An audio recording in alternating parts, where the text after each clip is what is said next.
Alors là, on va faire donc la couture finale, donc autour des panneaux et avec la bande des côtés pour donner la profondeur du sac. On va la faire avec cette couleur de raffia, la couleur rouillée, qui est un peu le marron aubergine. Et pour ça, on va mettre donc les deux morceaux envers contre envers. Donc ce qu'on va appeler l'envers, c'est en fait ce qui sera à l'intérieur du sac, tout simplement. Et l'endroit, c'est ce qu'on verra. Pour le reconnaître, l'endroit, le rouge sera plus fin, il aura juste des petits V comme ça, alors que de l'autre côté, il a aussi des petits nœuds, il paraît plus épais. Mais si vous avez envie d'avoir du rouge un peu plus épais, c'est possible aussi, finalement, il n'y a pas tellement de sens. Et là, pour le coup, sur le côté, ça n'a vraiment pas d'importance. Donc, vous pouvez mettre le côté que vous préférez. Donc, on va mettre ça comme ça, envers contre envers. Et l'idée, c'est qu'on va piquer dans chacun des trous. Donc là, les trous, ils sont juste là, comme ça. Et là, les trous, eh ben, c'est les mailles, tout simplement, où on a crocheté plus tôt. Donc, on va coller les deux comme ça. Et donc là, on va passer donc dans la maille la plus proche du bord, juste là. Et là, pareil, celle-ci, la plus proche du bord. On prend donc... On peut laisser quand même un petit morceau, puisqu'après, il faudra rentrer ce fil-là. Et donc là, on le fait ressortir à travers les deux.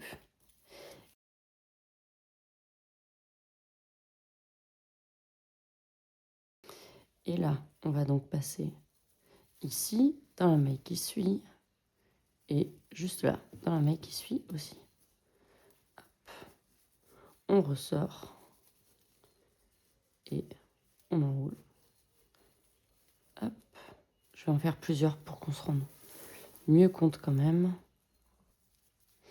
Alors ça peut paraître un peu plus difficile de piquer donc à l'arrière. L'avantage c'est que derrière, c'est 2 rangs à chaque fois de chaque couleur. Donc vous savez que là par exemple vous êtes dans le vanille, vous avez déjà piqué une première fois dans le vanille. Et donc il faudra que vous piquiez une deuxième fois. Hop, dans le vanille, juste là. On sort les deux.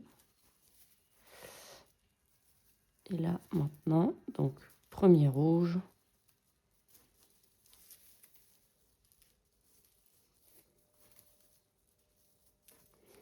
Et deuxième rouge.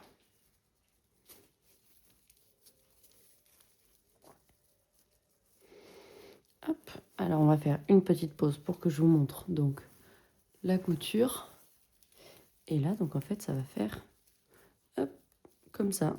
Donc là ça prend les deux, c'est quand même bien solide. Et ça va faire que le sac va être bien structuré, puisqu'il sera comme ça, avec le bord comme ça. Je vais crocheter et je vous montre comment faire l'angle pour avoir un peu plus d'espace pendant l'angle. Alors, donc là, toute cette couture-là, elle est réalisée, ce qui fait que visuellement, d'ici, on dirait vraiment juste une continuité du panneau. Et là, hop, on a vraiment piqué au plus proche, comme ça. Et alors, pour l'angle, histoire d'avoir un peu plus d'aisance, là, donc, il va rester donc une dernière maille. Donc, on va piquer, en fait, dans cette dernière maille et donc dans celle du dessous. Et on va piquer 3 fois exactement au même endroit. Ce qui fait que ça va permettre de donner un peu plus d'amplitude. Donc une fois, 2 fois, et une troisième maille serrée à l'angle. Hop. Et donc là ensuite, on va donc continuer par là. Et juste ici, ah, raté. Hop, juste là.